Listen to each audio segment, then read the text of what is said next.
இங்கு கூடியுள்ள அனைவருக்கும் என் முத்தான முதற்கண் வணக்கத்தை தெரிவித்துக் கொள்கிறேன். என் பெயர் நகுல். நான் 4ஆம் வகுப்பு படிக்கிறேன். நான் தங்கள் முன் எடுத்துக்கொண்ட தலைப்பு கர்ம வீரர் காமராஜர். தாய் நாட்டின் பணியில் தம்மை முழுமையாக அர்ப்பணித்துக் கொண்ட தியாகத்தின் ஒளிவிளக்கு காமராஜர். நாடே அவரது திருக்கோவில், நாட்டு மக்களே அவரது தெய்வங்கள், மக்கள் தொண்டே அவரது குறிக்கோள், காங்கிரஸே இவரது உயிர் மூச்சு, காந்தியடிகள் காட்டிய பானையே அவரது வாழ்க்கை முறை. ராமநாதபுரம் மாவட்டத்தில் விருதுபட்டில் ஒரு ஊர் உண்டு. தற்போது அவ்வூர் விருதுநகர் என்று மாறிவிட்டது.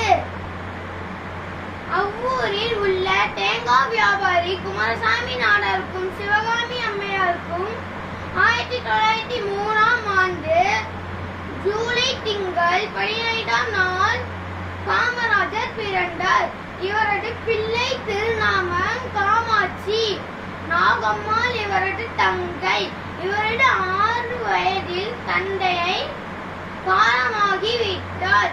தாய் மாமன் கருப்பையா நாடார் பராமரிப்பில் வளர்க்கப்பட்டார். 6ஆம் வகுப்பு வரைதான் படித்தார். தாய்மாமன் நடத்தி வந்த துணிக்கடையை பணியாற்றினார். துணிக்கடையில் வேலை செய்யும் போது செய்தித்தாளை படிக்கும் பழக்கம் ஏற்பட்டது. விடுதலை இயக்க கூட்டத்திற்கு செல்வார். இவர் விடுதலை இயக்க கூட்டத்திற்கு செல்வதை இவர் குடும்பத்தினர் ஏற்கவில்லை. அதனால் திருவண்ணாமூரத்திற்கு அனுப்பினார்கள். மற்றொரு மாமன் அங்கு காய்கறி கடை வைத்திருந்தார். கடையில் வேலை செய்ய ஆரம்பித்தார். விடுதலை இயக்க பணிகள் தொடங்கினார். வைக்கம் என்ற ஊரில் குறிப்பிட்ட சில தெருகளில் தாழ்த்தப்பட்ட மக்கள் நுழைவதற்கு தடை செய்யப்பட்டிருந்தது. தடையை நீக்க சத்தியாகிரகம் நடந்திருந்தனர். காமராஜர் சத்தியாகிரகத்தில் பங்கு கொண்டார். 1940ஆம் ஆண்டு தமிழகத்தில் காமராஜர் காங்கிரஸ் கட்சியில் முதல் தலைவராக பதவியேற்றார்.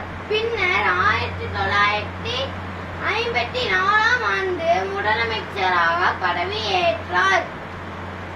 பல கிராமங்களில் பள்ளிகளை திறந்தார். அப்பொழுதும் பள்ளிக்கு செல்லாமல் மாடு வைத்துக் கொண்டிருந்த சிறுவனை கண்டார்.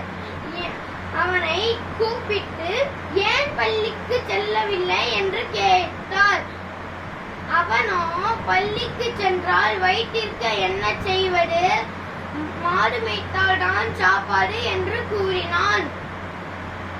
அதை கேட்டதும் காமராஜர் வருத்தம் ஆழ்த்தியது.